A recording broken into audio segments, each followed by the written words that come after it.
Big model, impressive model, but relatively simple.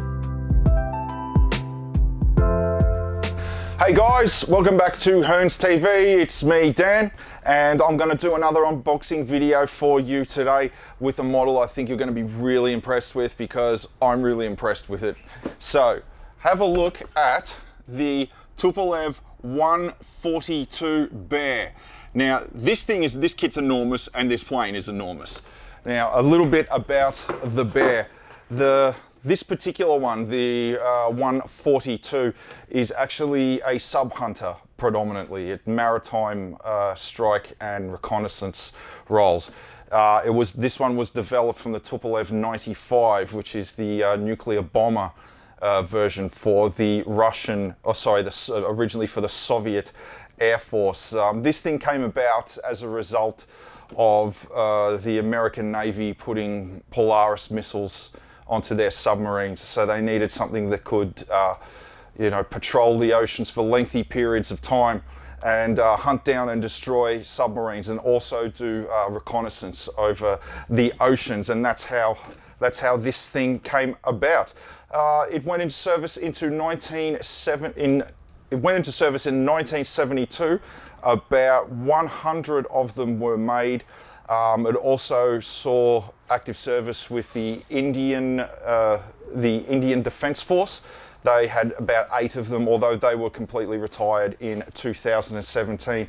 And very, very briefly, after the collapse of the Soviet Union, the Ukrainian Air Force had some of them, but they were withdrawn not long after that. But yeah, all right, cool. So let's have a look at the kit on the inside. But first, actually, just before I do that, I love the picture on the front. I love the picture on the front of this box, actually. It looks really mean, this plane. So let's check out what's on the inside. First, let's have a look at the instructions. Nice and simple, but easy to follow. And as you can see, they highlight certain parts when you're putting it together, the focal point. And yeah, nice and simple, but not so much that. This is what I like as well. And here we have the color scheme for the aircraft, and where the decals go. As you can see, like this one it's just all bare metal. So yeah, nothing overly complex like camouflage or anything like that, which you wouldn't really need when patrolling around around the oceans. You just want to blend in with the surroundings, some more dull greys if anything else. So we'll get started with the fuselage. Now, wow, this thing is big, as you can see. Up front, where the cockpit is, and this is where the wings obviously would join the fuselage and the tail. Now, the fuselage on the Tupolev 142 was actually lengthened from the original Tupolev 95, the nuclear bomber version, and that was to make way obviously for task-specific technology, for sonar and whatnot.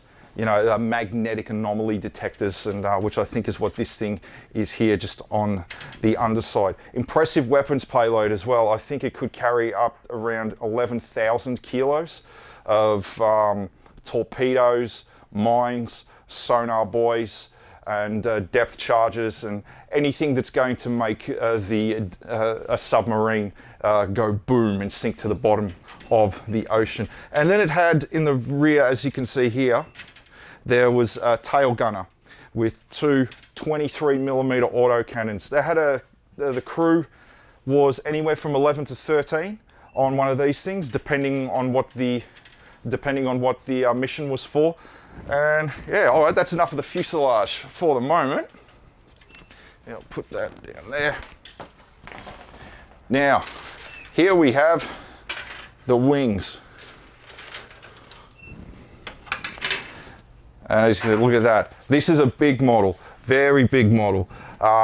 You enjoy putting together something like this. And here we have this is the underside of the wing. This would be the exhaust ports for the engines. There were four 4 engines on Tupolev Tu-142, and they were turboprop engines actually, which means it's a small jet engine that is driving counter-rotating propellers. So you could get pretty significant speed. This thing had a maximum speed of 925 kilometers an hour, which is pretty impressive for such a big plane, although most of the time its cruising speed was around 780 kilometers an hour, and had a range of 6,500 kilometers. But yeah, big wings are going to stick out on this thing. Once again, like I like to show like really big models, so if things like this take your fancy, make sure you've got plenty of room to put this thing on display when you're done. And then after the wings, let's have a look. Here we have the engine pods. Here and here, these ones were on the very outer part, and these ones were closer to the fuselage, and the landing gear would be recessed into these pods at the back of the engine. The landing gear on the Tupolev 142 was significantly strengthened over its Tupolev 95, so it would be able to operate on badly damaged or badly prepared runways, and give it the advantage to take off in adverse conditions, which in the Soviet Union and in areas where this aircraft would have to operate, adverse conditions were quite common. Now, we'll have a look at tailplanes, more of the flight surfaces, and here you see the landing gear there. There was, I think, 4 or maybe 6 wheels on the main landing gear that were recessed in the pods at the back of the engines. The original Tupolev, the 95, didn't have quite as many. And now let's have a look at here. Here we go. I'll put those back in there. Here we have the landing gear, there and there. So big, sturdy, and quite a lot of wheels on this aircraft. And here we have the counter-rotating propellers for the engines. There were two sets on each engine. And one thing about the Bear, not just the 142, but the 95 as well, their engines were remarkably loud, very, very loud.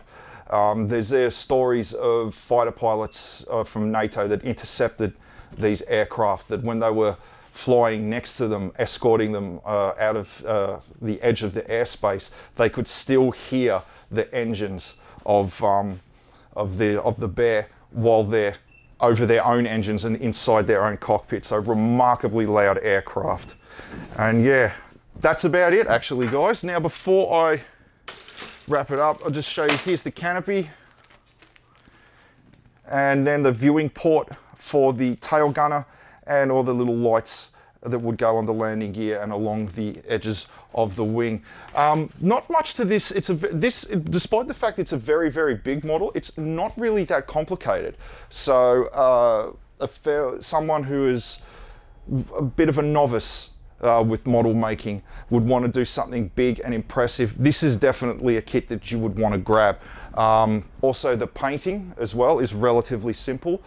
So if you're new at something like panel washing, this would also be good for you to get a hold of. And we'll just have a look at the decal before we go. Bring it up closer to the camera.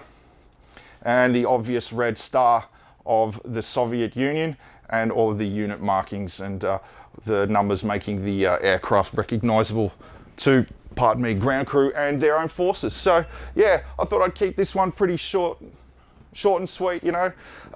Big model, impressive model, but relatively simple, as you could see. And it's one that you want to do a little bit here and there over the weekend, and without getting too complicated, and because they can be frustrating sometimes, definitely pick up this one. And while you're at it, have a look at some of the other models that Trumpeter have to offer, because there's quite a few, and I think they're a little bit of an underrated model making company. So cool. All right, guys, thanks for tuning in.